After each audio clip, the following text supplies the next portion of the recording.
السلام علیکم ورحمۃ اللہ وبرکاتہ۔ ووٹ کی شرعی حیثیت کیا ہے وہ ہم لوگ مفتی طارق مسعود کے بیان سے دیکھیں گے۔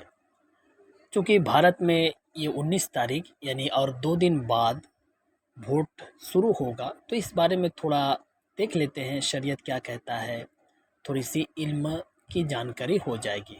تو چلیے مفتی طارق مسعود یہ ووٹ دینا تو ضروری ہے۔ اصول اور ضابطہ بیان کر دیتا ہوں۔ اس اصول کے مطابق ووٹ دوں گا، جب الیکشن کا وقت آئے گا تو اس اصول کے مطابق دیکھوں گا، جو اس پہ پورا اتر رہا ہوگا اس کو دے دوں گا۔ وہ کون اتر رہا ہے وہ اسی وقت غور کریں گے، یہ ابھی کی ٹینشن نہیں ہے۔ تو انہوں نے کہا وہ اصول بیان کریں، تو میں نے کہا بھائی ہمارا اصول یہ ہے کہ ہم دیکھیں گے کہ کتنی جماعتیں ہیں جنہوں نے الیکشن میں حصہ لیا۔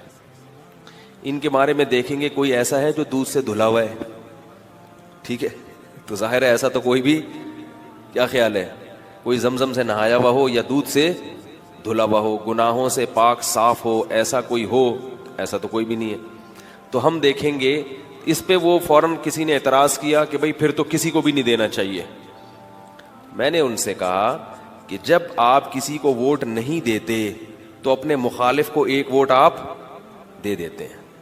جو کہتے ہیں نا ہم الیکشن کا بائیکاٹ کریں گے، ووٹ نہیں دیں گے، تو آپ کا مخالف جو ہے نا اس کو ایک ووٹ خود بخود اس کا بڑھ جائے گا نا۔ تو ووٹ نہیں دے کے بھی ہر آدمی ووٹ دے رہا ہوتا ہے۔ یہ بہت ہی حماقت اور بے وقوفی کی بات ہوتی ہے کہ چونکہ سب 2 نمبر ہیں ہم نے کسی کو بھی نہیں دینا۔ بھائی کوئی نہ کوئی تو آئے گا نا، آئے گا بھائی، آئے گا کوئی نہ کوئی تو آئے گا۔ تو جب کوئی نہ کوئی تو آئے گا تو ملک بغیر سربراہ کے چل نہیں سکتا۔ تو میں نے کہا بھئی ہمارا اصول کیا ہے کہ جو کم درجے کا نالائق ہوگا، پہلے تو ہم یہ دیکھیں گے ان میں کم درجے کا نالائق کون ہے، اس کو ہم سب سے اچھا قرار دیں گے۔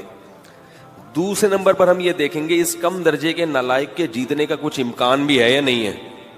ایسا تو نہیں پورے محلے میں ایک میں ہی اس کا حامی ہوں اور اپنا ووٹ خام خواہ میں ضائع کر کے آ جاؤں۔ کوئی دور دور کا بھی اگر کوئی جیتنے کا چانس نہ ہو تو پھر اس کو ووٹ دینا کیا ہے، میری رائے کے مطابق غلط ہے۔ پھر اس کو کہو کہ بھئی آپ نیک شریف شرفا ہو لیکن فی الحال آپ ہماری فہرست سے خارج ہو، کیونکہ ہمارے محلے سے میرے علاوہ آپ کا کوئی بھی حامی ہمیں نظر ہی نہیں آ رہا، تو کوئی فائدہ نہیں ہے۔ پھر ہم دیکھیں گے ایسی 2 پارٹیاں جن میں کیا ہے، یعنی جس کے دن میں سے دونوں میں سے ایک کے جیتنے کا امکان ہو، ان میں سے پھر میں ایک کو سلیکٹ کروں گا کہ کم درجے کا نالائق کون ہے اور جو ہے اور اس سے بڑا نالائق کون ہے۔